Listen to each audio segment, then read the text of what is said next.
Bonjour à tous. Alors, bienvenue sur ce meet-up consacré aux bénéfices de la 5G sur l'automobilité. Alors, vous le savez, 2021 sera l'année du déploiement de la 5G en France. Depuis vendredi dernier, c'est la ville de Paris qui est désormais couverte par la 5G. Et selon l'Arcep, à la fin février, 11 000 relais 5G étaient déjà opérationnels sur l'ensemble de l'Hexagone. Et ce n'est qu'un début. Alors, aujourd'hui, l'objectif n'est pas de parler du jour où 100% des voitures sont autonomes grâce à la 5G. C'est une question complexe qui mérite certainement un autre meet-up. En revanche, nous allons nous focaliser sur les bénéfices de la 5G à court et moyen terme dans l'automobilité. Alors, pour rappel, cet événement est en deux parties. La première partie est une table ronde avec 3 experts de la voiture connectée. Et dans une seconde partie, 3 startups nous présenteront leurs projets et leurs réflexions sur la 5G dans les services automobiles. Alors, les 3 experts de la table ronde que vous entendrez sont Maxime Flamand, qui est le CTO de la 5G Automotive Association, une organisation internationale qui regroupe une centaine d'acteurs, entre autres des constructeurs automobiles et des opérateurs télécoms, engagés dans la promotion de la 5G dans le monde de l'automobile. Nous aurons aussi Thierry Ernst, expert en véhicules connectés, mais aussi fondateur de la start-up YoKogo, qui œuvre évidemment dans ce domaine de la voiture connectée. Et enfin, Michel Guiga, vice-président chez Capgemini Invent, en charge de l'automobile. Alors, pour commencer ce débat, je me tourne vers Maxime Flamand, donc, qui œuvre à Bruxelles en faveur de la 5G dans l'automobile. Est-ce que vous pouvez nous faire un petit point sur le standard de la 5G? Alors, on se souviendrait que depuis quelques temps, il y a eu beaucoup de débats à Bruxelles entre la 5G ou l'UTS G5, qui est une sorte de Wi-Fi. Qu'en est-il aujourd'hui? Est-ce que vous pouvez nous dire un petit peu comment ça se passe? Oui, bon, merci beaucoup en tous les cas de m'accueillir sur ce plateau. Alors, la première chose qui est importante à dire, c'est que ce n'est pas une question de 5G contre l'ITS G5, hein, donc il faut faire attention. C'est peut-être une simplification un peu trop grossière qui mérite d'être corrigée. La 3G, 4G, comme la 5G, bien sûr, sont des technologies de communication mobile qui sont standardisés à la 3GPP et ce 3GPP est un organe mondial qui regroupe toutes les organisations de standards de communication mobile et en Europe, c'est l'ETSI. Alors, les standards 3GPP évoluent à une cadence soutenue de 18 à 24 mois et qu'on appelle release, et on est pour l'instant à la release 17. Et dans le cadre du V2X, donc du véhicule, de la connectivité avec le véhicule. C'est la release 14 qui a vraiment initié les choses en avril 2017 et la 3GPP a défini ce qu'on appelle le LTE V2X, donc basé plutôt sur la 4G en fait. C'est une combinaison de connexion mobile avec le LTE, la 4G, et avec une composante de communication directe entre le véhicule qu'on appelle LTE Direct, LTE V2X Direct. Dans notre jargon, on l'appelle l'interface PC5. Maintenant, je ne sais pas si c'est très important dans ce cadre-ci. Alors, l'élément important, c'est que les deux technologies dans LTE V2X sont intégrées, la longue portée et la courte portée. Alors, maintenant, quand on parle de l'ITS G5, et il y a peut-être Thierry qui voudra dire plus dessus, c'est que inhéremment, ITS G5 est une technologie de courte portée, donc qui va connecter les véhicules ensemble ou l'infrastructure ensemble. Alors, c'est basé sur du Wi-Fi, qui est un standard radio qui est très, très connu, mais ce standard lui-même, là, dont on parle dans l'ITS G5, a plus de 20 ans. Et donc, la logique était une évolution qui s'est passée au fil des ans. Maintenant, j'aimerais bien rappeler un peu que la logique de l'architecture d'ITS, donc des systèmes de transport intelligents, dans ce cas-là, c'est que il y a un premier standard du comité ITS de l'ETSI qui a clairement dit que plusieurs radios sont censées pouvoir contribuer à la connectivité du véhicule. Et c'est ce qui s'est passé. Donc, il y a le Wi-Fi pendant des années qui était le standard qui était le meilleur. Maintenant, dans les standards de l'ITS, de l'ETSI. Il y a aussi l'infrarouge qui est mentionné, les ondes millimétriques, le Bluetooth même, la 2G et la 3G. Maintenant, à ce temps-là, la 4G, ni la 4G ni la 5G avaient été mentionnés puisque c'était pas encore, ils n'existaient pas encore. Alors maintenant, y a-t-il une guerre des standards? Non, il y a seulement une évolution des technologies qui peuvent être appliquées à l'architecture ITS et il faut en prendre compte.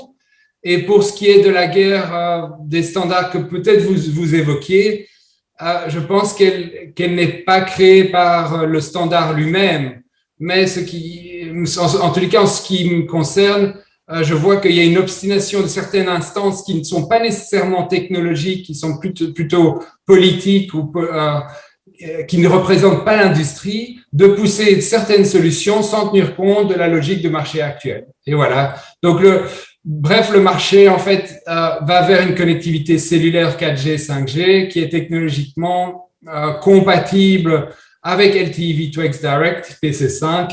Et voilà. Donc, alors. Et pour revenir sur la 5G, alors du coup, on a bien compris que le paysage est plus complexe que juste l'utilisation d'un standard 5G. Mais du coup, aujourd'hui, l'industrie automobile, à quel point elle est mûre pour la 5G? Est-ce qu'on sait déjà le nombre de véhicules qui sont connectables, connectés à la 5G, ou combien le seront dans les prochaines années? Oui, alors en termes d'adhésion des différents constructeurs, il y a quand même une unanimité que la technologie cellulaire 4G, 5G est la technologie de choix pour connecter les véhicules. Les véhicules vont d'abord pouvoir remonter de la donnée avec un meilleur contrôle au niveau du RGPD ou du piratage, etc. Et les constructeurs aussi peuvent de leur côté comprendre comment dire, leurs produits sont utilisés et éventuellement accélérer leur amélioration. Et c'est vraiment l'essence de la connectivité, c'est comprendre le produit pour un constructeur. Alors, aujourd'hui, on trouve un ou deux modèles qui sont équipés de la 5G, mais qui sont prioritairement vendus en Chine, puisque c'est là que le réseau est le plus évolué pour l'instant. Mais on le sait, en Europe, BMW l'a annoncé pour la fin de l'année. Les autres constructeurs européens sont aussi en lice. Mais pour finir, en fait, être premier, c'est symbolique et c'est le nombre de véhicules mis sur la route qui va compter à la fin. Voilà. Alors, j'ai peut-être parlé de la Chine et des États-Unis. Je ne sais pas si vous voulez que je m'étende là-dessus, mais…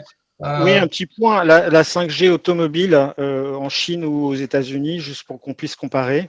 Oui, donc, alors, le réseau 5G est déployé à une vitesse VV' en Asie. Ils sont très avancés au niveau de la connectivité des voitures, en effet. Il y a déjà 6 nouveaux modèles sur le marché en 2021 qui intègrent LTE V2X avec la variante directe. Et aux États-Unis, il y a eu beaucoup de tests et de pilotes dans les années précédentes, donc depuis 20 ans ou 15 ans, je dirais. Mais le marché ne s'est jamais vraiment cristallisé sur la version Wi-Fi. Et la FCC qui donc regarde, qui est l'instance du spectre aux États-Unis, a donc maintenant vraiment regardé cette technologie 3GPP et a permis d'opérer là où le Wi-Fi avait une bande exclusivement réservée depuis 20 ans. Et qu'est-ce que ça a créé? C'est que Ford, il y a une nouvelle dynamique avec Ford qui maintenant a annoncé que tous ces nouveaux véhicules seront équipés avec la version directe à partir de l'année prochaine. Voilà. Je pense que voilà, je me suis étendu un peu sur différents points. Je vais peut-être laisser les autres parler. Voilà, c'était intéressant effectivement de tout remettre à plat. Je vais maintenant donner la parole à Thierry Ernst pour avoir son point de vue. Thierry, est-ce que la 5G, c'est le futur standard de communication de toutes les voitures? Alors, bon, d'abord, merci de m'accueillir à cette discussion, à ce débat. Alors oui, la 5G fait partie des technologies qui vont être nécessaires pour l'avènement du véhicule autonome à long terme. Enfin, d'ici à ce que le véhicule autonome arrive réellement On sera peut-être passé à la 6G, voire à la 7G, parce que ça, c'est un autre débat, hein. Là, on va discuter que de la partie communication, donc restons sur le sujet. Alors oui, c'est une des technologies parmi d'autres. On peut parler de communication par satellite, on peut parler aussi du Wi-Fi, TSG5, je reviendrai là-dessus après, comme l'a déjà cité Maxime, mais aussi les communications infrarouges ou d'autres, hein. Tout dépend en fait du cas d'usage et de quoi a-t-on besoin. Il n'y a pas une technologie qui répond à tous les cas d'usage. Les cas d'usage, d'abord, on peut les classer en 3 grandes catégories. Et quand on parle de la 5G, souvent on parle de la 3e catégorie qui est plutôt que je vais citer, qui est plutôt des services de connectivité tels qu'on l'a aujourd'hui dans un véhicule pour avoir de la navigation, pour faire voir des vidéos, des choses comme ça. Donc plutôt une aide à la mobilité et pas forcément quelque chose qui va aider à la sûreté du trafic. Alors justement, les 3 grandes catégories qu'il faut avoir en tête, c'est d'abord la sûreté du trafic routier.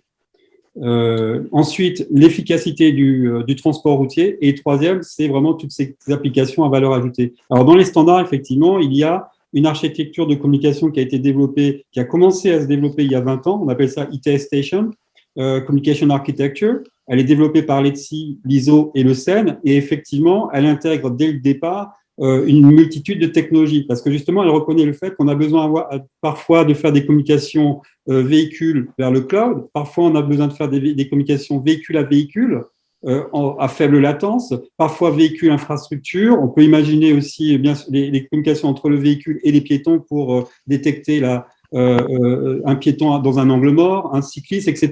Donc, il n'y a pas une technologie qui répond à l'ensemble de ces cas d'usage, puisqu'on va avoir des contraintes parfois de latence ou des contraintes de sécurité ou des contraintes de volume, etc. Donc, la 5G répond à une partie de ces besoins, mais pas à l'ensemble de ces besoins. Ensuite, il y a la question de quand la technologie sera disponible. Alors, Maxime a parlé du mode LTE V2X. Alors, je vais peut-être préciser les différents éléments, parce que quand on parle de 5G, il y a une forme d'incompréhension sur ce qu'est vraiment la 5G, ce qu'elle permet de faire. On s'imagine beaucoup de choses, mais il faut vraiment préciser de quoi on parle, surtout si on parle du cas d'usage. Alors, la 5G, on a le mode véhicule cloud, qui va être, je dirais, qui est pas, sans réservation de ressources particulières. Donc, c'est vraiment tous les services qu'on a aujourd'hui sur nos smartphones peuvent utiliser la 5G. Et la 5G va apporter une grande utilité pour le véhicule de demain. Ça, c'est une évidence pour ce genre de service-là, pour la télésurveillance, pour la télématique, etc. Ça, il n'y a pas de problème. La 5G va simplement rendre encore mieux la connectivité par rapport à ce qu'on a aujourd'hui. Après, on a la question quand on a 2 véhicules qui sont proches l'un de l'autre, que l'un freine, on veut pouvoir avertir le véhicule suiveur pour qu'il ne soit pas seulement en mode réactif. C'est-à-dire que aujourd'hui, on a des capteurs qui permettent, quand on a je mélange un petit peu les sujets, mais on parle des ADAS, donc les systèmes d'aide à la conduite, qui sont aujourd'hui, qui reposent sur des capteurs qui peuvent détecter qu'un véhicule devant est trop proche ou qu'il a freiné, etc. Et du coup, avoir une aide à la conduite qui peut aller jusqu'à une prise de contrôle du véhicule ou en tout cas un freinage automatique ou un changement de voie automatique. Demain, avec des communications courte portée, on va pouvoir avertir le véhicule suiveur du fait que le véhicule précédent est en train de freiner et avec quel taux de décélération. Ça, c'est très utile pour éviter ces accidents. Et ça nécessite des communications très, très courte portée et très faible latence et avec un problème de sécurité. Donc, la 5G ne répond pas à ce genre de besoin-là. Et quand on parle de véhicules autonomes, c'est ce genre d'application-là qui sera le plus indispensable si on veut avoir une conduite de véhicules autonomes en convoi de manière efficace. Alors, on peut imaginer plein de cas d'usage. Sur autoroute, un camion qui serait suivi par un convoi de camions. Le premier peut être conduit par un être humain, un conducteur qui est actif et vraiment en pleine possession de ses moyens. Et dans les véhicules, les camions suivants, on peut avoir des camions avec des conducteurs qui sont peut-être au repos ou qui peuvent faire d'autres activités. Ce sera possible à condition de pouvoir assurer cette synchronisation du convoi. Donc la 5G, elle ne répond pas à ce genre de besoin. Par contre, elle va répondre au besoin d'avoir une cartographie embarquée, très haute définition, pour être sûr qu'on est si on a bien cartographié la voie, qu'on sait exactement où se trouvent les nids de poules, où se trouvent, puis aussi savoir exactement à quelle position, parce que quand il y a de la neige, quand il y a de la brume ou autre chose, on aura besoin d'informations supplémentaires que ce qu'on peut simplement voir par des capteurs ou des caméras. Donc la 5G va pouvoir apporter ce genre de choses en plus. Par contre, pour le faire, il faudra aussi qu'on se mette d'accord sur le modèle économique. Alors, je pense qu'on va en parler un peu plus tard. Donc, je ne vais pas élaborer ce sujet. Donc, en tout cas, il y a aussi un autre point, je crois que c'est assez important, c'est que quand on parle de la technologie LTE-V2X que Maxime a cité, c'est une technologie qui permet des communications directes de véhicule à véhicule ou de véhicule à infrastructure, mais en utilisant le réseau. C'est-à-dire, c'est pas le cœur de réseau, mais on utilise quand même pour parler simplement, une station de base proche pour synchroniser l'horloge, en fait, pour que les véhicules puissent communiquer. Et du coup, s'il n'y a pas d'infrastructure de ce type-là, il n'y a pas de communication véhicule à véhicule. Donc, l'ITS G5, qui repose sur le Wi-Fi, par contre, permet un échange de données en mode totalement asynchrone, qu'il y ait une infrastructure présente ou pas. Et ça, il y a un vrai bénéfice, c'est le déploiement rapide. Alors, bon, bien sûr, ça nécessite un écosystème d'acteurs. Il faut qu'il y ait à la fois des constructeurs, plusieurs constructeurs qui se mettent d'accord. Et quand on parle des communications V2X, on parle aussi de l'infrastructure routière. Ça, c'est très important. Pour l'aide, par exemple, aux intersections, on peut, grâce à des communications, informer du passage de la phase du feu vert au rouge, ou dans combien de secondes on va changer de phase, ou éventuellement aussi dire quel est le nombre de voies, y a-t-il des véhicules qui sont à l'approche sur les voies de l'intersection, des piétons qui traversent la route. Ça va se faire aussi par des échanges de données entre véhicules et équipements d'infrastructure. Alors, il y a des messages qui ont été normalisés pour répondre à ces besoins-là. Et là encore, c'est une technologie type ITS G5 qui est du Wi-Fi spécial, automotive, c'est pas le même Wi-Fi qu'on a sur nos smartphones, et qui en plus a besoin d'une bande de fréquence dédiée. Ça, c'est un autre enjeu, c'est que si on veut déployer des technologies, il faut, quelle que soit la technologie, il faut disposer du spectre radio. Aujourd'hui, le spectre radio dont la bande de fréquence 5.9 qui est réservée pour l'ITS, c'est un spectre qui est réservé à la technologie ITS G5. Donc, si demain on voulait faire des communications véhicule à véhicule en utilisant une variante de la 5G, c'est pas la 5G véhicule cloud, mais un autre type de 5G, il faudrait d'abord qu'on se mette d'accord sur le canal. Et ça, c'est pas fait. Les débats sont même pas initiés. On verra plus tard effectivement les différents usages de la 5G ou de produits équivalents, enfin ou ITS G5. Je voudrais maintenant donner la parole à Michel Guigat de Capgemini. Je voudrais savoir du coup, Michel, la 5G automobile en France, on en est où? Est-ce que le marché est mûr? Est-ce qu'il y a des expérimentations qui sont lancées? Quelles leçons tirer de la situation 5G automobile en France?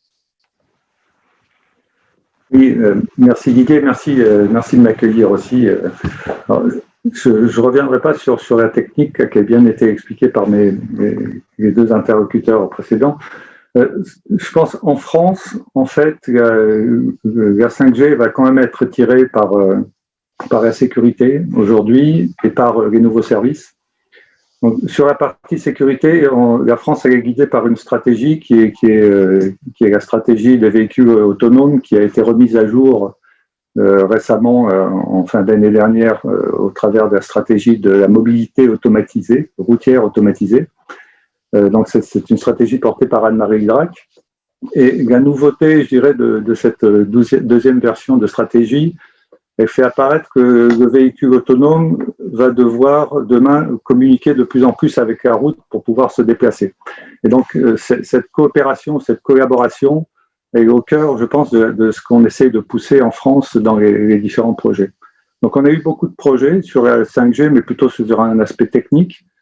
Et là, aujourd'hui, on est en train de lancer un projet qui s'appelle 5G Open Road, qui vise à comprendre à la fois les business models et puis les facteurs qui vont permettre de débloquer, déverrouiller un peu tous les freins à cette mobilité automatisée aidée par la 5G, on va dire.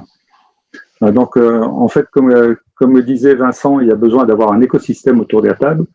Donc, un des gros travaux du projet, dans un premier temps, a été de fédérer un écosystème complet. Je dirais presque une équipe de France, en fait, autour de ce sujet-là. Donc, on a mis, effectivement, on a les deux constructeurs automobiles français, on a Valeo en équipementier. Côté mobilité, de nouvelles mobilités, on a aussi Niga, GoGo Network, que vous connaissez, puisque c'est le prédécesseur de Romain. Et puis TwinSwig pour des objets de logistique autonome. Et donc ça, on a mis la filière automobile et mobilité au sens large. On a la filière du numérique avec Nokia, Bouygues Telecom pour la partie opérateur et Capgemini pour la partie plateforme de service. Et puis, on a la partie territoire connecté avec des acteurs comme l'Aircroix City pour les unités bord de route, les équipements bord de route. Et puis, Aegis, Transamo et d'autres acteurs. Ce qu'on voit qui est important, c'est qu'en fait, pour faire arriver finalement ces technologies sur le marché, on a besoin d'avoir tous ces acteurs dans la boucle. Parce qu'une voiture, elle doit communiquer avec la route, mais pour communiquer, elle a besoin des acteurs du numérique pour discuter. Et puis pour pouvoir installer des services, elle a besoin aussi des territoires, des communautés d'agglomération qui acceptent de faire, d'expérimenter ces services à l'échelle, je dirais. On va être pilote de service. Voilà. Donc on est en train de mettre en place ce projet-là. On a choisi 2 territoires qui sont Vélizy, centre commercial de Vélizy, que vous connaissez probablement tous, et puis le campus de Saclay, l'ensemble du campus de Saclay, qu'on va équiper de 5G, et on aura 4 cas d'usage qu'on va passer sur ces 2 zones. Donc on a un cas d'usage, ça va rappeler des choses à Vincent, qu'on appelle intersection intelligente. Donc là, l'idée, c'est effectivement de voir comment, dans des intersections urbaines complexes, des carrefours à feu ou des ronds-points, comment le territoire peut apporter une information à la voiture qui est suffisamment fiable et qui est dans des temps de latence suffisamment faibles pour que la voiture puisse prendre en compte cette information de manière certaine dans sa décision de freiner, de continuer, etc. Enfin, en tout cas, d'agir. Donc, il y a ce premier cas d'usage de l'intersection intelligente. Le deuxième cas d'usage est autour de la logistique autonome, parce qu'en fait, il y a une montée en puissance des petits objets logistiques pour desservir des zones, en particulier des campus. Il y a des opérations en Espagne, par exemple, des food trucks autonomes qui viennent desservir des campus. Donc, il y a un vrai intérêt pour ces objets-là, et c'est des objets qui vont rouler à la fois sur la route et sur les trottoirs, donc il y a un vrai enjeu à coordonner ces objets avec l'environnement qui les entoure, y compris les piétons. Donc, quand on parle de V2X, nous, on veut parler de ces V2X, la capacité de communiquer entre les véhicules, entre les véhicules et l'infrastructure, entre les véhicules et les piétons ou les smartphones des utilisateurs. D'accord. On a encore 2 autres cas d'usage, un cas d'usage autour des navettes, mais qui est plutôt du transport à la demande autonome. Là, la 5G va prendre aussi toute son importance pour faire de la reconfiguration d'une mission d'une navette en temps réel. Voilà. Et puis le dernier cas d'usage, c'est un hub de mobilité multimodal, où j'espère qu'il y aura beaucoup de startups de France Autotech qui pourront embarquer sur le sujet. Ah bah, grand plaisir. C'était génial d'avoir ces cas d'usage. Du coup, ça permet de relancer la table ronde sur finalement quels sont les principaux services liés à la 5G qui vont apparaître dans les prochains mois ou les prochaines années. Du coup, je redonne la parole à Maxime Flamand. À votre avis, à moyen ou court terme, quels sont les services pour les automobilistes ou pour les constructeurs qui vont apparaître et qui utilisent la 5G? Maxime, il faut que vous remettiez votre micro. Oui, bien sûr. Alors premièrement, avant d'aborder ça, je ne veux pas défaire tout ce que Thierry a dit, mais j'aimerais bien ajouter 2 précisions. Alors, le LTE V2X Direct peut opérer indépendamment de la couverture de réseau mobile. Ça doit être clair, hein, tout comme l'ITS G5. Et la deuxième, c'est que la bande de fréquence allouée pour les systèmes de transport intelligents dans la 5.9 GHz est une bande exemptée de licence et n'est de ce fait pas réservée à l'ITS G5. Et donc, LTE V2X peut très bien demain ou aujourd'hui même l'utiliser. Alors maintenant, pour répondre à ta question, Didier, il y a plusieurs cas d'usage qui sont importants et je pense que Thierry a mentionné par exemple la haute qualité des cartes interactives qui peuvent être utilisées pour les véhicules. C'est un but en soi qui est relativement bien maîtrisé, donc ça, je vais peut-être pas élaborer trop fort. Maintenant, il y a l'infodivertissement qui avait été mentionné, qui est un défi quand d'autres fonctions dans le véhicule doivent utiliser le même canal pour des informations plus critiques, donc utiliser la 5G. Alors, la force de la 5G est dans ce cas-là de pouvoir dissocier ces flux d'informations, donc l'infodivertissement et une information critique, avec des qualités de service différenciées. Et ça, c'est intéressant. Donc, l'infodivertissement, par exemple, va voir sa qualité dégradée dès qu'un service prioritaire va demander de la bande passante. Et c'est ce qu'on appelle dans le jargon le slicing. Maintenant, en français, je ne suis pas certain comment on l'appelle. Alors, sur notre feuille de route à la 5GA, nous avons récemment publié une série de cas d'usage. Et l'un d'eux est quelque chose d'important, c'est le pilotage à distance, et l'autre est le parking automatisé. Maintenant, ils sont un peu connectés. Nous partons souvent du principe qu'un véhicule, aussi performant soit-il, au point de vue de ses capteurs et de son intelligence embarquée, il devra de toute façon nécessairement être connecté pour pouvoir être opéré à un niveau supérieur d'automatisation. Et donc, c'est ce qu'on appelle le niveau 4 dans le standard américain du SAE. En fait, par exemple, les législations, on a quelques législations qui commencent à émerger. En Allemagne, l'Allemagne a déjà préparé une législation rendant cette connectivité indispensable. Maintenant, elle n'a pas encore été votée, donc il faut voir comment ça évolue, bien sûr. Et alors, pour ce qui est du télépilotage, dans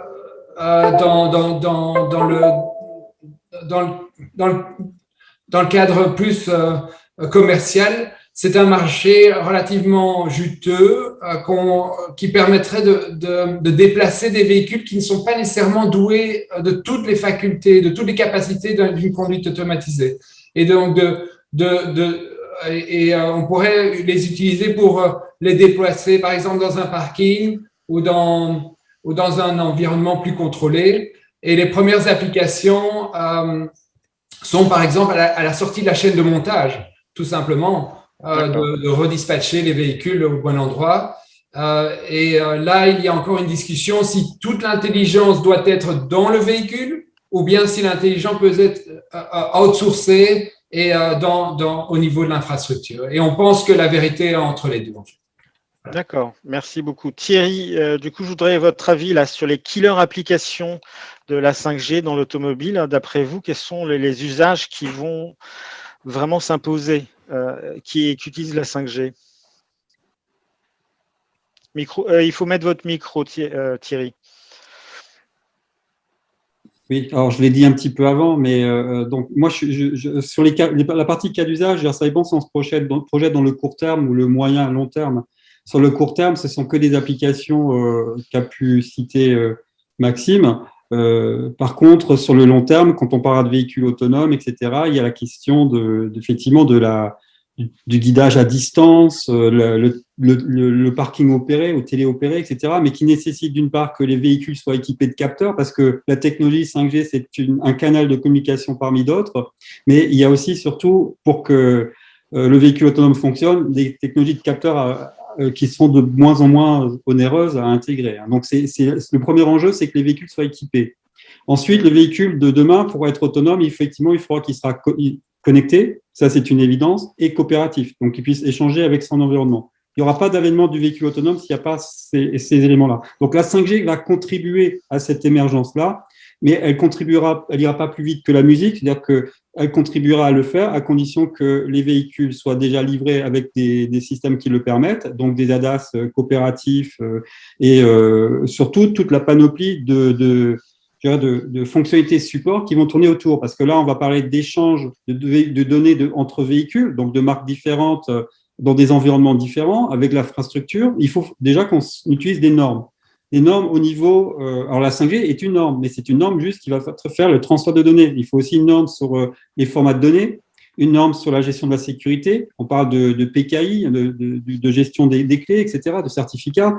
Et tout ça, c'est déjà en cours aujourd'hui dans le cadre de déploiement pilote qui sont soit liés à la 5G, soit liés à ITS G5. En fait, ITS G5 fait partie de l'effort pour arriver demain à ce que le véhicule puisse fonctionner efficacement et avec un écosystème qui existe. Hein. On va pas créer l'écosystème est compliqué parce qu'il ne s'agit pas d'avoir un type d'acteur, c'est vraiment une association entre les constructeurs automobiles, les équipementiers de l'automobile, les équipementiers de la route, les gestionnaires d'infrastructures privées et publiques, donc l'État aussi, les ministères, et les télécoms. Donc, il y a plus toutes les autres sociétés qui vont livrer des services, les capteurs, etc. Donc, il y a vraiment beaucoup de choses. Et il faut qu'on converge et qu'on se mette ensemble autour de la table avec une vision commune. Aujourd'hui, il y a des briques qui sont, il y a des travaux qui sont engagés, mais qui ne sont pas finalisés. Donc, il faut que ces travaux continuent à converger dans le bon sens. Moi, je suis assez optimiste pour que ça se produise. Hein.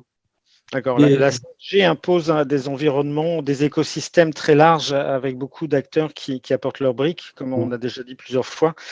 Je voudrais maintenant donner la parole à Michel Guiga, donc de Capgemini. Tu as détaillé tout à l'heure les cas d'usage sur lesquels vous travaillez. Est-ce que malgré tout, quels sont les services 5G que tu vois s'imposer rapidement à moyen terme dans ceux que tu as décrits ou dans d'autres que vous n'avez pas encore expérimentés? Alors, donc, je pense que dans ceux que j'ai décrits, il y en a plusieurs qui peuvent s'imposer rapidement. Par exemple, si on prend la logistique autonome aujourd'hui, en fait, ce qu'on cherche à faire dans ce cadre-là, c'est par exemple avoir plusieurs objets logistiques qui vont se déplacer sur une même zone et qui vont avoir besoin de se coordonner, par exemple, entre eux pour remplir un certain nombre de missions. Donc, il y a un objet, finalement, il va aller prendre un paquet à un endroit et le livrer à un autre. Et puis, ce qu'on cherche à faire dans le cadre de l'expérimentation, c'est que cet objet-là, pour qu'il puisse se déplacer plus vite, ça serait bien qu'il puisse revenir par la route. Mais comme c'est un petit objet de TwinSwig, il n'est pas autonome à rouler sur la route tout seul. Donc, on pourrait le mettre en platooning derrière une navette autonome qui, elle, peut rouler sur la route et qui va faire de ce qu'on appelle de l'affichage numérique pour ramener plus rapidement l'objet logistique à un point de reprise de colis, par exemple. Donc, là-dedans, en fait, la 5G, elle va aider à plusieurs choses. Elle va coordonner ensemble différents mobiles pour qu'ils puissent se rencontrer, se connecter en attelage. Elle va permettre, comme le disait Maxime, de téléopérer quelque part par la navette l'objet logistique qui est derrière. Donc, en fait, ça va être un objet follower, en fait, qui va suivre le convoi. Et donc, on va avoir comme ça un système qui va s'autogérer finalement en fonction des différentes missions qu'on va leur attribuer. Après, quand on regarde, je pense qu'il y a des choses qui risquent d'émerger assez rapidement, c'est au niveau de la sécurité en zone urbaine. Avec ce qu'on appelle l'intersection intelligente, où on voit en fait que à partir du moment où on peut compter sur une information fiable qui vient du territoire, enfin des unités bord de route, pour dire attention, il y a un piéton qui arrive, donc il y a un danger, la voiture va pouvoir commencer à prendre en compte cette information-là. Alors, on n'est pas obligé, la 5G, elle va en fait collecter l'ensemble des informations. Et au lieu de ce que pourrait faire la 4G, d'envoyer une information en espérant qu'elle arrive, entre guillemets, et puis que la voiture, elle prenne en compte plus ou moins cette information pour agir, là, en fait, l'information va avoir un niveau de fiabilité et un temps de latence qui vont être suffisants pour qu'elle puisse vraiment rentrer dans un process de décision de l'automobile. Et ce qu'on cherche à faire avec le territoire connecté, c'est aussi que finalement, on n'a pas forcément besoin d'avoir un véhicule complètement connecté en 5G, autonome, etc., ou en tout cas automatisé de niveau L2 ou L3 pour pouvoir profiter de ces services. C'est qu'en fait, le territoire, lui aussi, un feu rouge peut passer automatiquement au rouge. Donc, n'importe qui conduit une voiture normale va avoir cette information. On est en train de regarder aussi la possibilité de mettre la signalisation dynamique. C'est-à-dire, en fait, dans une zone où on voit on approche d'une zone congestionnée, on va réduire la vitesse en affichant zone 30, par exemple, sur un panneau de vitesse dynamique. Donc, on a plusieurs leviers, en fait. Et ce qui est important, c'est que ce qu'on cherche à comprendre, c'est cette répartition de l'intelligence entre l'embarqué et le débarqué, donc embarqué dans l'automobile et débarqué dans la route. Et l'importance aussi dans la sécurité de ce qu'il faut mettre comme dispositif dans le véhicule et comment on peut équiper le territoire, l'infrastructure routière, avec des feux intelligents qui peuvent réagir, avec des panneaux dynamiques qui peuvent changer la vitesse, avec de l'éclairage la nuit qui peut changer d'intensité quand il y a un danger, etc. Donc en fait, c'est un écosystème qu'on met en place. Et ça, je pense que c'est des choses qui peuvent émerger un peu plus rapidement.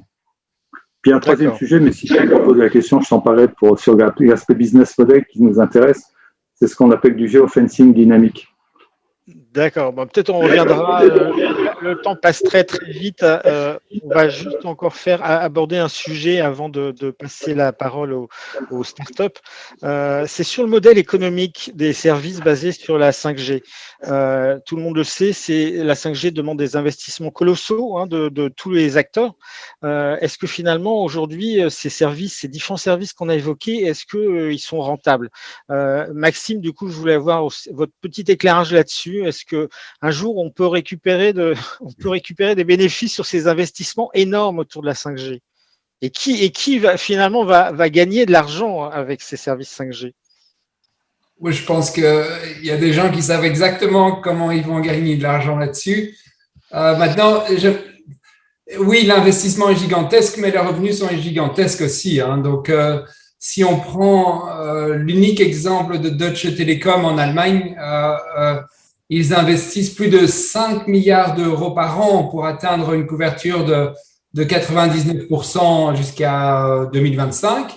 Donc, ce qui est vraiment encourageant, c'est que il ne démarre pas de zéro.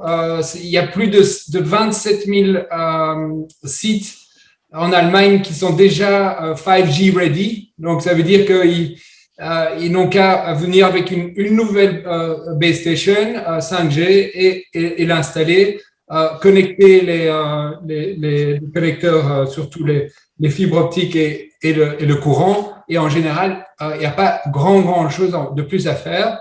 Donc, ça représente déjà 80% du réseau de la 4G existant qui est 5G ready. En tout, il y aura à peu près 50 000 sites qui seront installés en Allemagne.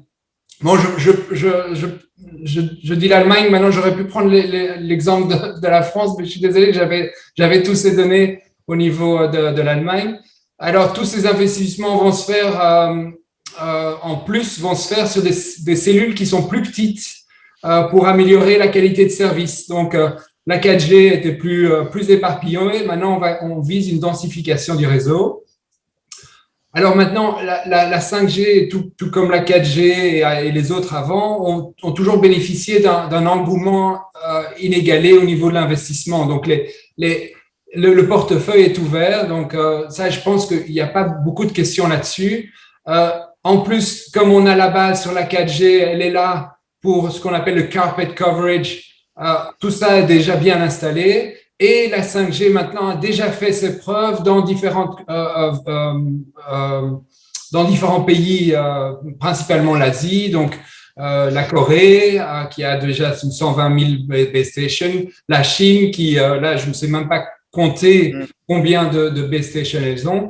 Alors, alors en plus de ça, il y a un atout de la 5G au-delà de la 4G, c'est qu'elle s'est diversifiée intensément pour pouvoir servir ce qu'on appelle les industries verticales.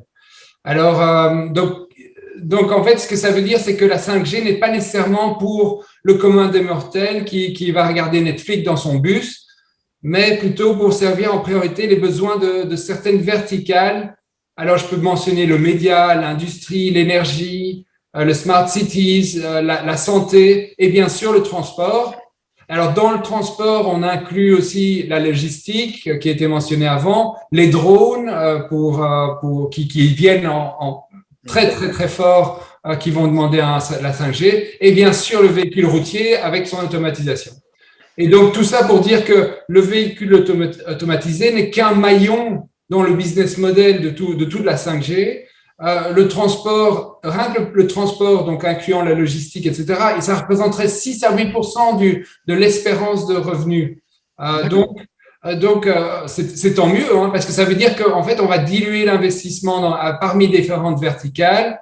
c'est que dans l'économie d'échelle, pour finir, que nous motiverons ces incroyables investissements. Et il serait impossible de faire ça pour un seul secteur uniquement. Et alors maintenant il y a des sceptiques, hein, bien sûr, et il y en aura toujours. En 2008, il y avait des sceptiques dans tous les sens pour la 4G, et maintenant, elle est ce qu'elle est, et elle est un vrai moteur économique. Donc, voilà, je pense que la réponse est elle n'est pas complète, mais elle est plus ou moins donnée. Voilà. D'accord, il nous reste que 2-3 minutes. J'ai juste passé la parole à Thierry, juste pour avoir son point de vue sur une des difficultés de la 5G pour un certain nombre de nos startups. C'est qu'on se dit que la 5G va être très très lente à être déployée sur l'ensemble du territoire français, par exemple, et que finalement la 5G va rester un privilège de grandes métropoles et d'autoroutes. Quel est votre avis, Thierry? Ça peut être le risque, mais genre c'est pas ça l'enjeu. L'enjeu, c'est la 5G, elle sera disponible dans un premier temps pour des services commerciaux du type de ceux qu'on a sur nos smartphones. Et là, il y aura de l'argent. Effectivement, ça va drainer beaucoup d'argent, beaucoup de business, comme le dit Maxime. Par contre, si on parle du véhicule autonome, connecté, coopératif qui a besoin de sûreté pour le fonctionnement, des communications véhicule à véhicule, si elles nécessitent des faibles latences et les distances d'un réseau, surtout, la 5G n'y répondra pas. Donc là, il y a un enjeu, c'est sur le fait que la 5G ne répond pas à ce genre de besoin. Et puis même si elle pouvait y répondre sur d'autres circonstances, la question c'est comment on garantit des temps de latence faibles avec la 5G à moindre coût pour l'utilisateur. Puisque je suis d'accord sur le partage des coûts dans les verticales, mais là on parle en général de toutes les solutions du type safety à bord. On considère quand on a un véhicule qu'un véhicule doit être sûr. On n'est pas prêt à payer pour qu'il soit plus sûr. Ça créerait une distorsion entre les différents types d'usagers, d'ailleurs. Donc, la question, c'est qui va payer? Alors, qui va payer? C'est soit le constructeur vendra son véhicule plus cher avec la technologie dedans, soit ça peut être, et ça peut être vertueux d'ailleurs, puisque si on arrive effectivement à faire baisser les accidents, il y a une possibilité pour que tout le monde s'y retrouve, c'est-à-dire les assureurs, l'État, parce qu'on parle aussi de l'entretien des routes, etc. Le véhicule connecté ou la remontée d'informations de la route pourra permettre un meilleur contrôle de la qualité de la route et donc, du coup, d'optimiser les réparations. Si on sait calculer de manière efficace combien de camions sont passés avec combien de nombre d'essieux et puis quel poids par essieu et qu'on a une information très, très importante, il y a un vrai business économique à bâtir autour de ça. Donc, c'est plutôt dans ce genre d'application qu'il faut réfléchir, mais qui va prendre du temps parce que de toute façon, il y a le besoin de mettre en œuvre cette infrastructure. Et si on parle de sûreté routière, il y a besoin d'avoir une discussion entre les différents acteurs sur le modèle économique, qui n'est pas facile. Ça, D'accord. D'accord. Le dernier mot de la table ronde est donné à Michel. Michel, du coup, à ton avis, quels sont les services qui vont plaire aux consommateurs ou comment plaire aux consommateurs avec des services 5G, quel que soit leur prix? On voit bien que quelque part, ça va coûter plus cher, ça dépend, il y a plein de types de services. Mais quels sont les services qui vont marcher auprès des utilisateurs et des consommateurs? Oula, je sors ma boule de cristal, Didier, et je te réponds. Non, ce que je crois, c'est surtout qu'en fait, moi, je voulais plutôt me tourner vers les startups parce que je pense que la 5G, c'est un terrain de jeu fantastique pour des startups qui seront intelligentes dans la capacité à monter des business models innovants. Et en tout cas, à réfléchir en interaction avec des grands groupes, des communautés urbaines, etc. Et c'est les services qui vont plaire quelque part. Ça sera les services qui auront trouvé leur place dans un écosystème qui est complexe aujourd'hui entre les acteurs industriels, les acteurs du territoire, les acteurs de la route. Mais la difficulté de la question, en fait, c'est que on a un certain nombre de services. Par exemple, ce que je disais, le géofencing dynamique. Le géofencing, c'est par exemple les patinettes. Là, vous mettez une espèce de vous localisez la patinette, vous mettez une zone autour, là, et tant qu'elle n'est pas dans la zone dédiée, vous ne pouvez pas arrêter de payer la patinette, par exemple. Donc, vous ne pouvez pas la larguer, et ça vous oblige, ça modifie les comportements pour obliger à la remettre dans un endroit. Avec le géofencing dynamique, on va pouvoir, par exemple, en fonction de l'endroit où la patinette se trouve, de gérer sa vitesse, de caper sa vitesse en fonction du lieu où elle se trouve. Donc, on lui dira, tu peux rouler à 25 km/h, voire plus sur la route. quand tu vas sur un trottoir, tu deviens un piéton, etc. Donc, quand on réfléchit en termes de business model, finalement, celui qui va prendre la patinette, on va lui restreindre sa liberté de mouvement, quelque part. Donc, il va pas être content, il va pas vouloir payer ce service. Ceux qui vont profiter du service, c'est les piétons qui se diront, ben enfin, les patinettes, elles ne m'écrasent pas, ou les voitures qui roulent, et finalement, eux, ils n'auront rien à voir avec ce business-là. Et puis, la ville, elle va être intéressée parce que finalement, ça va induire des comportements bénéfiques et commencer à remettre un peu d'ordre dans ces nouvelles mobilités. Et donc, en fait, l'enjeu il est finalement de se dire, mais qui va tirer un bénéfice de ce service-là? Et aujourd'hui, dans ces nouveaux services, souvent, on n'a pas encore compris cet aspect-là. Et c'est là-dessus qu'il faut qu'on travaille, et c'est là-dessus qu'on veut travailler sur 5G Open Road. Donc, j'ai pas de réponse aujourd'hui. Mais je pense que la réponse, elle n'est pas uniquement dans le service, elle est dans la capacité à inclure ce service dans une logique de transport de bout en bout, par exemple, vu d'un passager, qui va consommer différents moyens de mobilité au long de son service et qui va le rendre, entre guillemets, sans couture. Et c'est vraiment dans cette logique-là qu'il faut aller et non pas dire je vais offrir un service de patinette et les gens vont le consommer. Oui, parce que ça va marcher un temps, puis ça va être le bazar et puis il va y avoir des rejets partout. Ça va pas être économique, on va se faire voler les patinettes, etc. Donc, il y a un vrai enjeu à réfléchir de manière systémique et je pense que les startups qui sont malignes, elles vont pouvoir trouver leur place là-dedans. Merci Michel, c'est une formidable transition puisqu'on va passer au pitch startup. Un grand merci à vous Michel, Maxime et Thierry. Online c'est difficile d'applaudir mais je suis sûr que le cœur y est. Encore une fois merci et donc on va passer au pitch des startups. Alors écoutez, je regarde le programme, donc je dis au revoir à nos speakers et puis on va passer maintenant aux présentations des startups. Alors juste pour vous expliquer, ce meet-up est maintenant opéré par France Autotech, qui est une association indépendante de startups, de l'autotech. Et donc on voulait aussi vous présenter certains de nos membres qui innovent dans ce domaine de la 5G. Donc, notre prochain interlocuteur est Issam Amaoui de Cardiag, s'il arrive à se connecter. Sinon, Vous m'entendez? Oui, bonjour Issam. Par contre, on ne vous voit pas en vidéo. Je ne sais pas si vous pouvez…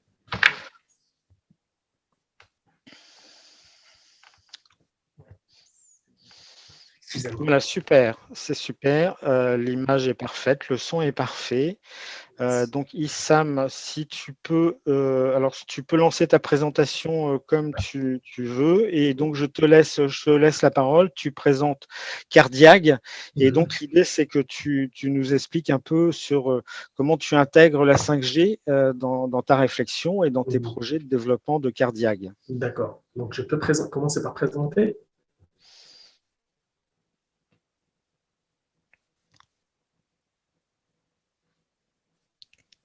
Est-ce que la connexion…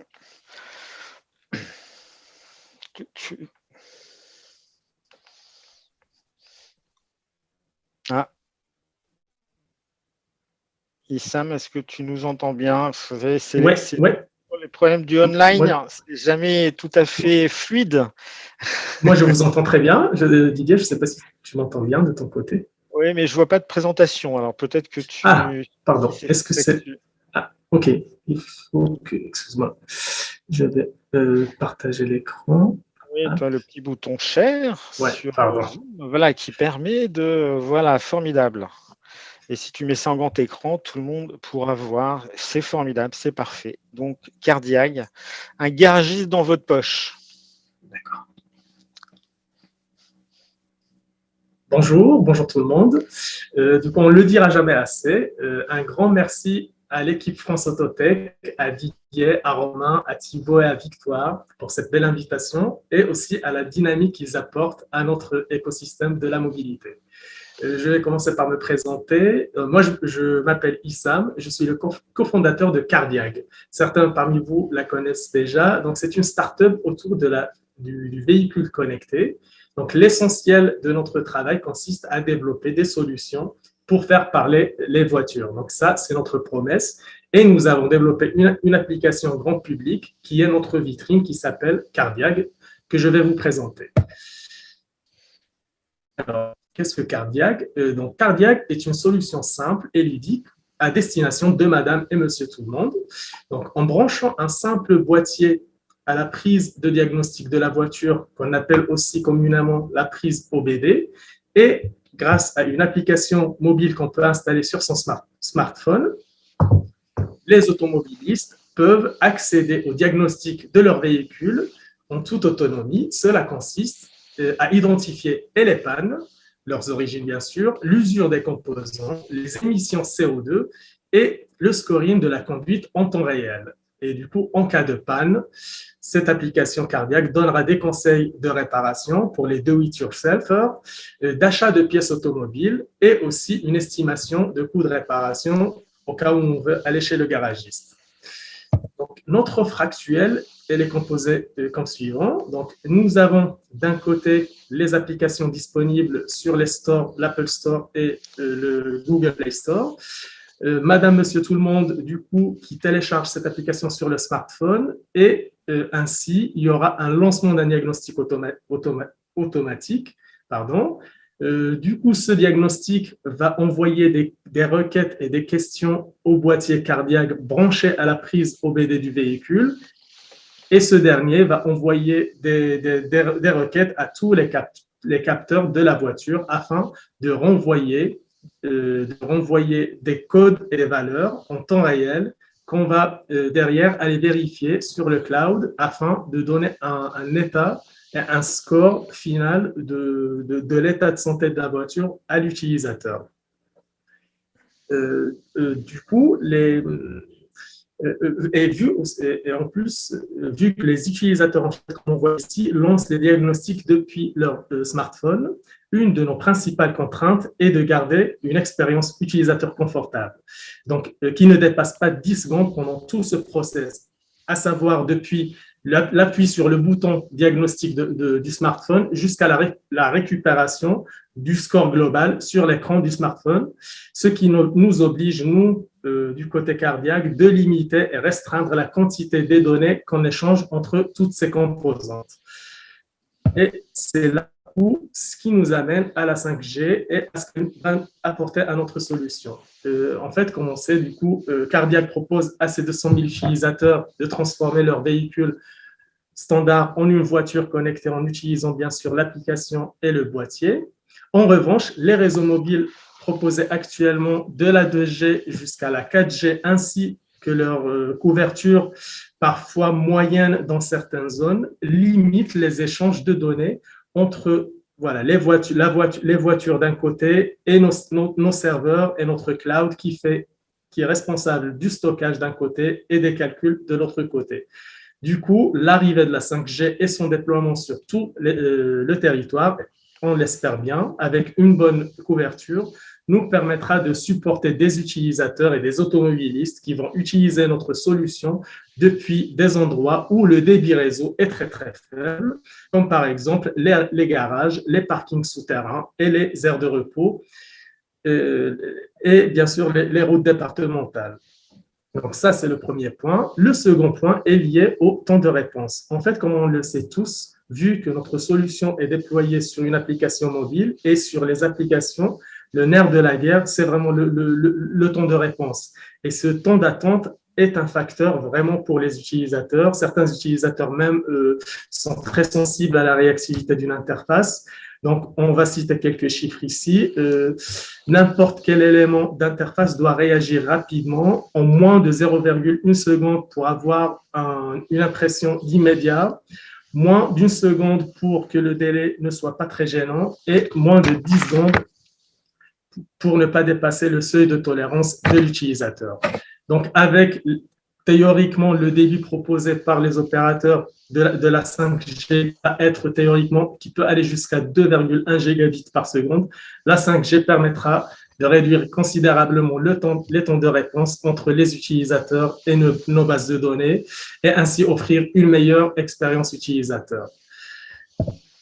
Un autre axe d'amélioration auquel on réfléchit chez Cardiag, c'est l'amélioration voilà, qui est rendue possible grâce à la 5G, c'est d'enrichir notre offre en ajoutant les algorithmes de prédiction en temps réel. Cela passe par l'exploitation de la grande quantité de données qu'on dispose déjà, qui sont anonymisées et qui sont remontées par nos utilisateurs, nos 200 000 utilisateurs partout dans le monde. Donc, à ce jour, on dispose de plus de 500 000 diagnostics effectués et remontés par nos utilisateurs. Donc, ces données, on peut les citer ici. Ils se composent de 4 types de données. Les premiers, ce sont des données liées à la voiture, comme sa marque, son modèle, sa génération, l'année, etc. Des données liées aux capteurs, tels que les pannes, les températures, les pressions et les émissions CO2. Des données liées à la conduite aussi, les accélérations et les freinages brusques. Et au final, des données liées à l'entretien et les réparations effectuées sur le véhicule.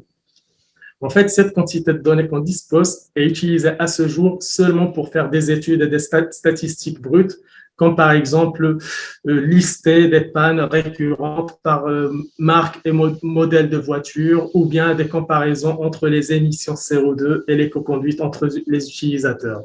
Donc, la 5G nous permettra de mieux exploiter cette quantité de données et de développer des modèles, vraiment voilà, des expériences, des modèles de machine learning, des IA. Donc, on est en train d'étudier tout ça afin de détecter les potentielles anomalies, par exemple, au sein du véhicule et intervenir en amont pour améliorer la sécurité des automobilistes. On a déjà commencé par faire nos data scientists, on en a 2, ont déjà commencé à jouer avec ces données et développer les premiers modèles qui sont prometteurs, qu'on teste juste en interne en ce moment. Et voilà, avec l'arrivée de la 5G, on est impatient et on espère les déployer à l'échelle pour avoir les retours et les résultats des utilisateurs et ensuite itérer et améliorer notre offre et s'adapter au marché. Du coup, voilà, donc, je vous remercie très sincèrement et si vous avez des questions ou bien des sujets à approfondir ensemble, n'hésitez pas. Je vous retourne la main, Didier. Eh ben super, merci beaucoup Issam, formidable. Merci beaucoup. Vous avez tenu dans la fenêtre de 10 minutes comme c'était prévu. Un grand merci à Cardiag. Si jamais vous voulez rentrer en contact avec Issam ou d'autres intervenants, bien sûr, vous pouvez passer par le Meetup.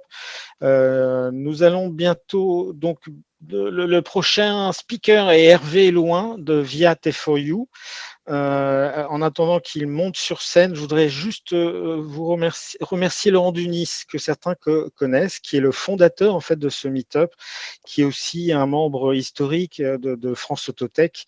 Et voilà, il y a quelques mois, Laurent a voulu s'engager dans des nouveaux projets et du coup, la gestion du meet-up était un peu compliquée pour lui. Et donc, il s'est tourné vers France Autotech pour récupérer ce bel outil. Et donc, je profite de ce petit instant pour le remercier et pour, en espérant, le voir bientôt dans des événements réels du Meetup, qui était un peu la marque de fabrique du Meetup voiture connectée et voiture autonome. Voilà, je pense que Hervé est maintenant avec nous, donc de Viat4U. Hervé, est-ce que tu peux prendre la parole? Bonjour, est-ce qu'on m'entend bien? Oui, parfait. Parfait. Alors, il faut que j'essaye de partager l'écran. Et là... Ah, extraordinaire. Je viens de comprendre que tu étais dans une voiture. C'est ça. Alors, attention. Est-ce qu'on voit le partage de l'écran? Alors, pour l'instant, non. Pas encore. Alors, comment est-ce que ça se déroule? C'est à quel endroit? À quel endroit c'est dans le... Ah, c'est le petit bouton. Alors, tu parles du partage, hein, le petit bouton vert, share. Je ne sais pas si tu vois en bas de l'interface, il y a différents. Tout à fait. Et il y a un petit bouton vert avec marqué share, ou je ne sais pas si on partage en français, je ne sais pas. Il ne veut pas partager. Bon, écoute, je crois que je vais le faire sans, parce qu'il veut que je partage dans les trucs système. Bon, je vais le faire sans l'écran. C'était pas très important le slide. Si tu as besoin, j'ai une copie de ta présentation, je peux essayer de l'envoyer, ou alors en live, c'est très bien aussi, hein. Oui, c'est très bien en live. Bon, allez, alors c'est parti comme ça. Vas-y Hervé, 10 minutes. Bien, alors bonjour à tous. Donc, merci déjà de nous laisser l'opportunité de participer à ce meet-up. Quand on parle voiture connectée, qui est le sujet du jour, l'image qui vient en tête, je pense, au plus grand nombre, c'est la Tesla. Et c'est pourquoi je me suis installé à bord de ce véhicule que vous avez tous déjà vu. Et je voulais vous faire encore une mini présentation de ce qu'est un véhicule connecté. J'espère que je n'ai pas le visuel, qu'on voit bien la caméra. Donc voici les écrans qui sont présents dans une Tesla, dont le navigateur web, qui est effectivement la fonction première du véhicule connecté Tesla. Hop, je reviens en visuel. Aujourd'hui, donc, toutes les Tesla sont connectées au serveur du constructeur, ce qui lui permet de les suivre en permanence. Mais au-delà des données qu'il récupère pour sa propre expérience, il a la possibilité de faire des mises à jour over-the-air, donc OTA, qui permettent à Tesla de conserver en permanence son avance sur les constructeurs. En effet, les mises à jour permettent d'améliorer les performances de ces véhicules, que ce soit l'accélération, l'autonomie, ou son système d'assistance à la conduite, le fameux autopilote, dont on a beaucoup entendu parler tout à l'heure, qui n'est effectivement pas une conduite autonome, mais juste un assistant à la conduite. Mais c'est en permanence amélioré par Tesla grâce à la voiture connectée en permanence. Donc la voiture propose toujours plus de sécurité, toujours plus de services, passant par la localisation de ses superchargeurs, à la proposition de films ou de jeux vidéo sur l'écran géant que je vous ai montré. Pour nous, la voiture connectée aujourd'hui est bien la voiture du 21e siècle. L'industrie automobile est passée au 2.0 dans la lignée de ce qu'on a vu au niveau des smartphones, ce qui va permettre d'offrir de nouvelles opportunités aux utilisateurs de voitures, que ce soit au niveau de la sécurité, comme on a entendu tout à l'heure, mais aussi de l'expérience utilisateur. Les années qui arrivent, qui ont déjà débuté, sont celles du service autour de la voiture connectée. Donc, communément, bon, je vais vous faire un mini rappel, mais c'est vrai qu'on a beaucoup entendu parler. La voiture connectée est une voiture équipée d'un système de communication intégré qui offre un accès à Internet. On peut donc enrichir l'expérience utilisateur par une multitude de fonctionnalités qui existent déjà: navigation, infotrafic, planification d'entretien, détection de danger ou de piétons. Donc, dans un monde de devices connectés, on s'est aperçu que des montres ou même des chaussures de sport sont reliées à Internet. Nous nous sommes demandé pourquoi les véhicules ne sont pas dans cet écosystème. Et donc, nous avons développé et nous proposons depuis 2019 une application qui s'appelle T4U. En quelques clics, partout dans le monde, nous proposons de gérer la voiture à distance. Nous utilisons simplement les connexions 4G, et donc on espère bientôt la 5G, mises en place par les constructeurs via leurs API. Aucun dongle, aucun smartphone nécessaire pour activer notre système. T4U est la première solution de smart tracking dédiée aux véhicules connectés pour particuliers. Contrairement aux gestions de flotte, on gère principalement toutes les applications pour les particuliers. Notre ambition est de faciliter la vie aux utilisateurs de voitures électriques en automatisant toutes les tâches nécessaires pour aller d'un point A à un point B. C'est-à-dire préparer le trajet, proposer les recharges, alerter sur différents indicateurs qu'il faut connaître pour avoir la voiture électrique. T4U, c'est T comme tracking, évidemment, mais aussi et surtout T comme Tesla. Tesla qui est notre premier partenaire technologique, d'où le véhicule que j'ai aujourd'hui.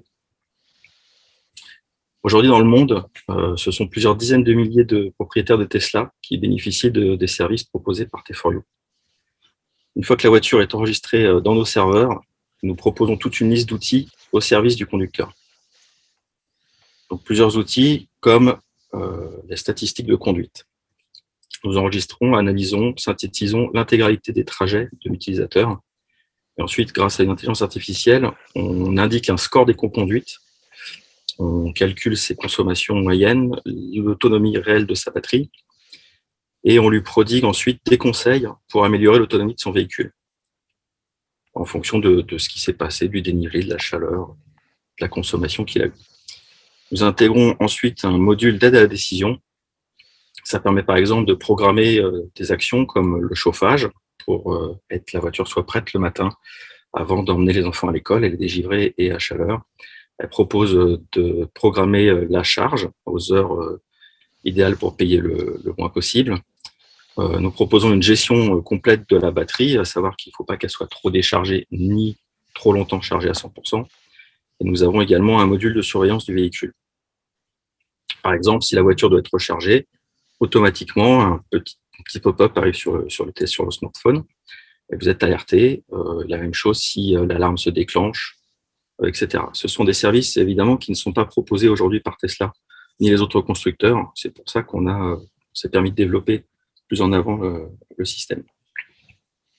Nous avons également développé un système d'optimisation de trajet. Donc, le simulateur d'itinéraire prend en compte les habitudes de conduite, l'autonomie de chaque véhicule et les points de charge disponibles sur le trajet prévu et vous indique les meilleurs endroits où s'arrêter, où aller pour arriver le plus rapidement possible au rendez-vous professionnel ou sur le lieu de vacances. Nous avons également un petit plus sur l'application qu'on a appelé le Safe Mode. Et une fois que la voiture est enregistrée chez nous et que le Safe Mode est activé, la voiture est surveillée.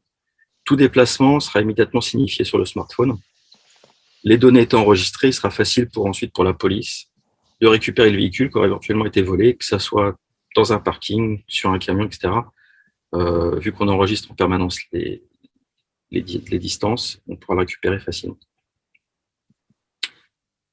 Donc l'apparition de la 5G, qu'on espère rapide, bien que nous avons vu que ça allait être un petit peu plus long que ce que nous l'avions prévu, va permettre d'enrichir notre offre. On estime en tout cas que les 3/4 des véhicules qui seront vendus d'ici 2025 seront connectés, contre moins de la moitié aujourd'hui. Ça nous permettra donc de développer notre offre, d'avoir plus de clients et de répondre la 5G va répondre à plusieurs problématiques qui aujourd'hui sont bloquantes, notamment la vitesse. Donc la 5G est 10 fois plus rapide que la 4G. Ça va permettre l'échange de données directement de voiture en voiture et de communiquer beaucoup plus efficacement sans avoir besoin de remonter les informations à des serveurs et puis de retraiter ensuite l'information. On va limiter l'effet Doppler qui perturbe les signaux de par la multiplication des chemins pour transmettre une information. La 5G devrait également permettre, on l'avait vu, d'augmenter la couverture du réseau et d'éliminer les zones blanches. Par exemple, en pleine campagne, plus de réseau, eh bien on perd la Tesla, on ne sait plus ce qui se passe, donc on perd une partie de sa consommation. Et le nombre ensuite de flux échangés permettra de rendre les véhicules omniscients, c'est-à-dire que normalement, ils auront conscience pleinement de l'environnement qui l'entoure. Elle pourra discuter directement avec tous les éléments, que ce soit les autres véhicules, mais également les feux rouges ou les panneaux de signalisation. Grâce à ça, nous allons pouvoir proposer de nombreux autres services et on va pouvoir intégrer la voiture dans le système domotique, que ce soit Google Home ou HomeKit d'Apple. Par exemple, grâce à T4U, votre voiture, à l'arrivée devant le portail, elle ouvrira le portail automatiquement ou le garage. Pourquoi pas, elle pourra ouvrir les volets de votre maison et même préparer le café. En tout cas, c'est l'objectif de T4U. On pourra également améliorer l'optimisation des trajets en prenant en compte en temps réel le trafic, les accidents, les feux rouges qui seront montés directement par la voiture, mais également, pourquoi pas, la météo ou les informations qui peuvent se passer sur la route. Par exemple, les essuie-glaces sont déclenchés sur la voiture, elle remonte l'information et on saura qu'à cet endroit, il doit pleuvoir. Nous pensons également proposer un service de réservation de bornes de recharge à l'avance en maîtrisant en même temps les demandes des autres véhicules environnants pour gérer au mieux les files d'attente sur les bornes de recharge. La 5G permettra également d'activer une toute nouvelle fonction que l'on pense sortir avant même qu'elle soit encore diffusée partout, qu'on va appeler Follow My Friend, qui proposera tout simplement de suivre la voiture de ses amis et de partager en temps réel ses road trips et ses trajets. Comme vous voyez, la 5G, on l'attend beaucoup, elle va vous permettre de lancer de nouveaux services qui vont permettre d'intégrer totalement la voiture à l'univers de l'Internet. Comme mon confrère, je reste à votre disposition si vous avez des questions et notamment si vous voulez voir le diaporama. Oui, formidable. Merci beaucoup Hervé. Oui, donc si on peut vous envoyer, on va vous envoyer les coordonnées d'Hervé et sa présentation. En tout cas, un grand bravo à Hervé qui nous a fait un direct d'une voiture. Alors, pour tout vous dire, il m'avait dit qu'il y aurait une surprise. Je n'imaginais pas que ce serait dans une voiture, mais finalement, avec la 5G, et bientôt, on va tous communiquer. On va faire ce genre de visioconférence tous en voiture. C'était l'idée. C'était l'idée. En roulant, j'ai pas. Elle n'est pas autonome. Elle n'est pas autonome. Voilà, merci beaucoup Hervé, à très vite. Et du coup, on va maintenant passer à notre troisième startup, Ahmed Salem Soumaré, qui est le fondateur de Link by Car. Juste en attendant qu'il arrive sur scène, je voulais juste vous préciser que France Autotech, donc comme je vous disais tout à l'heure, est une association de startups indépendantes. Si vous voulez en savoir plus sur nous, n'hésitez pas à aller sur notre site, à vous abonner à notre newsletter, à vous abonner à nos podcasts d'entrepreneurs, où on essaye de diffuser de l'information utile pour tous ceux qui innovent dans ce grand domaine de l'autotech. Je pense que Ahmed est formidable, il est avec nous. Donc Ahmed, c'est à toi donc pour nous expliquer un petit peu qui est ton entreprise Link by Car et ce que la 5G va t'apporter à court ou à moyen terme. Voilà, super, tu as lancé ta présentation, je te laisse maintenant la parole. Merci beaucoup Olivier, merci de nous convier donc, à ce meet-up qui était très intéressant et puis très enrichissant sur la 5G. Donc, sur un autre aspect, donc Link by Car, donc je suis Ahmed Salem Soumaré, donc CEO de Link by Car. Donc, on est une start-up française donc spécialisée dans les véhicules connectés. Donc, tout d'abord, la grande question, c'est qu'est-ce qu'un véhicule connecté? Donc, ces dernières années, on est passé de boîtes de métal équipées de 4 roues à des véhicules de plus en plus sophistiqués, équipés de boîtiers qui sont capables de se connecter à des réseaux haute fréquence comme la 5G, justement. Et c'est par ce terme-là qu'on appelle donc véhicules connectés, ces véhicules capables de transmettre des données et d'en recevoir via un réseau de haute fréquence comme la 5G. Alors, plus concrètement, aujourd'hui, ce qu'on fait chez Link by Car, c'est que on a développé un outil, donc une solution qui permet aujourd'hui d'agréger les données issues de plusieurs types de constructeurs automobiles et de permettre d'étudier ces données afin de les employer dans des business use cases qui répondent à des vrais besoins et des vraies problématiques pour un client. Alors, il faut savoir que les données existent déjà depuis plusieurs années chez les constructeurs automobiles, les concessionnaires ou alors chez les fournisseurs. Aujourd'hui, ces données, en fait, la clé, elle consistait à créer une solution, un outil qui permettrait en fait, de découvrir, d'identifier ces données et de manipuler ces données afin de pouvoir produire des scénarios en temps réel et à faible coût tout en utilisant des technologies cloud modernes. Et c'était donc le grand enjeu, donc la véritable problématique aujourd'hui à laquelle on vient répondre, c'est comment j'utilise tout ce flot de données accessible qui est à ma portée pour vraiment répondre à des business use cases quand je suis une entreprise qui travaille donc dans l'industrie automobile. Et aujourd'hui, on s'est rendu compte qu'en fait, il y a une grande variété de définitions d'API, donc API que des constructeurs automobiles nous mettent à disposition eux-mêmes et qui permettent d'accéder à ce flot de données, à ce torrent de données qui sont bien sûr récupérées via des réseaux de fréquences, aujourd'hui la 4G et bien sûr la 5G, qui est déjà disponible chez certains constructeurs. Et adapter ces données, donc aujourd'hui c'est un véritable besoin, c'est un véritable enjeu parce qu'on va arriver dans les années qui vont arriver, donc on va avoir de moins en moins de véhicules qui vont être en réalité sortis d'usine et de plus en plus de véhicules qui vont être utilisés en tant que service. Et donc, il est important d'identifier le besoin à partir des données pour pouvoir servir toujours mieux nos clients. Et bien sûr, à la fin, c'est toujours un enjeu de sécurité, toujours un enjeu au niveau du consentement, parce qu'aujourd'hui, avec la RGPD, avec les nouvelles réglementations, bien sûr, on ne peut pas tout simplement manipuler des données privées sans pour autant recueillir le consentement. En quelques chiffres, qu'est-ce que ça représente ces données? Il faut se dire que dans les 10 prochaines années, il y aura plus de véhicules connectés qui vont sortir d'usine et qui vont rouler dans nos routes que de personnes qui vont naître sur cette terre. Et donc, ça montre en gros l'envergure et donc l'enjeu d'avoir à la fois les infrastructures 5G, les infrastructures routières et aussi les infrastructures qui permettront aux entreprises de s'adapter à ces véhicules et de proposer des services de nouvelle génération. Aujourd'hui, on a des prévisions, donc des prévisions d'IHS Automotive qui nous donnent en fait 152 millions de véhicules sur nos routes roulant régulièrement d'ici 2030, ce qui est énorme aujourd'hui. Et donc, à travers le monde, ça représente un marché et une perspective de chiffre d'affaires donc global dans la monétisation de ces données entre 450 et 750 milliards de dollars. Et donc, cette perspective de monétisation de données, il faut qu'on la rende accessible, il faut qu'on la rende claire et simple pour les entreprises qui aujourd'hui sont dans l'industrie automobile.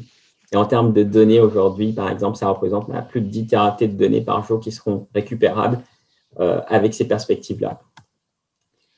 Aujourd'hui, le marché donc, que nous adressons, il représente une grande perspective pour les entreprises travaillant dans l'industrie automobile, que ce soit les assurances, que ce soit les sociétés de location de véhicules, l'autopartage, que ce soit le covoiturage, etc. Donc, toutes ces sociétés sont sur un marché de 750 milliards de dollars qui est quasiment inexploité et un marché global aujourd'hui qui est visé en France et que nous visons donc entre 24 et 15 millions d'euros.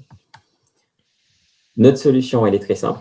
Donc, c'était de fournir la clé de toute cette problématique, c'était de fournir une solution et une technologie qui permet justement de manipuler ces données et de pouvoir gérer en toute intelligence ces données tout en les pluguant, donc tout en les adaptant à nos besoins dans une entreprise. Donc, en tant qu'entreprise, en tant qu'entité, je veux pouvoir répondre mieux aux besoins de mes clients en utilisant les données qui permettent d'identifier les besoins de mon client.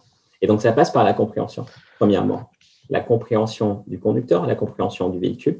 Donc, c'est là que nous fournissons un outil qui permet de gérer ce qu'on appelle donc l'étude comportementale du conducteur, mais aussi du véhicule.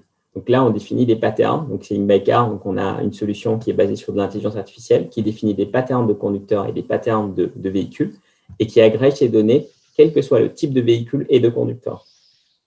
Et vous permettre ainsi d'adopter donc la donnée en tant que système de dialogue pour pouvoir proposer des produits plus adaptés aux clients, mais aussi analyser la base de clients que vous avez déjà en tant qu'entreprise.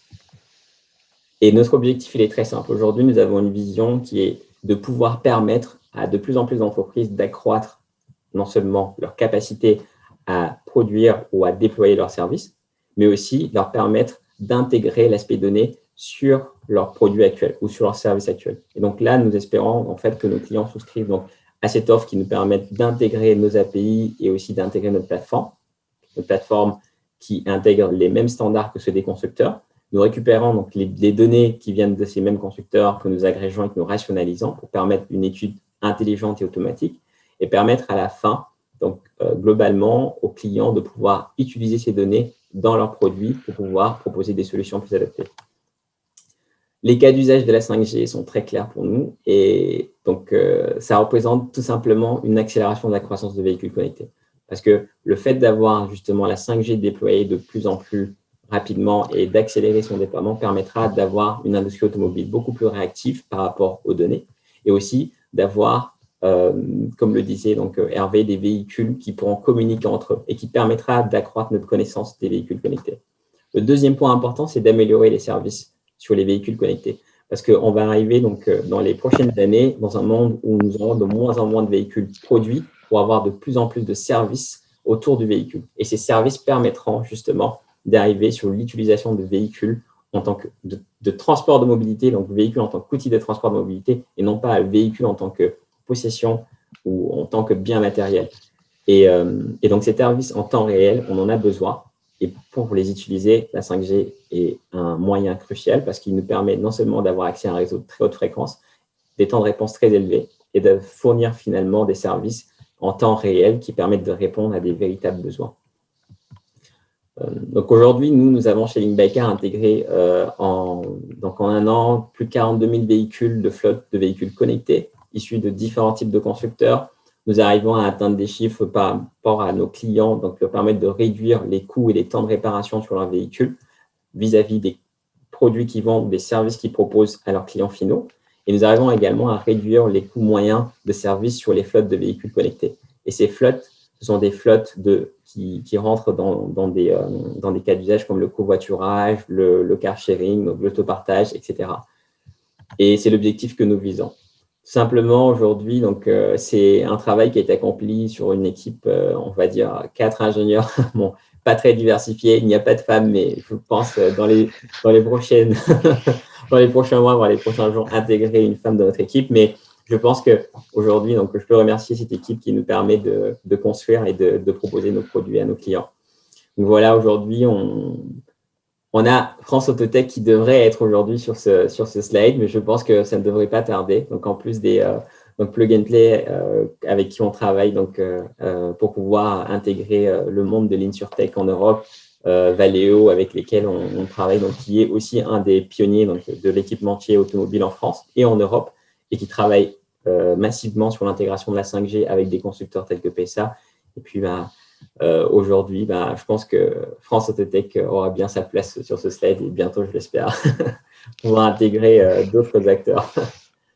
Merci beaucoup Ahmed de cette présentation. Alors, avis, vous avez entendu l'appel. Si jamais des filles ou des femmes sont intéressées pour rejoindre une start-up dynamique de l'autotech, Link by Car, visiblement, ils sont en recherche.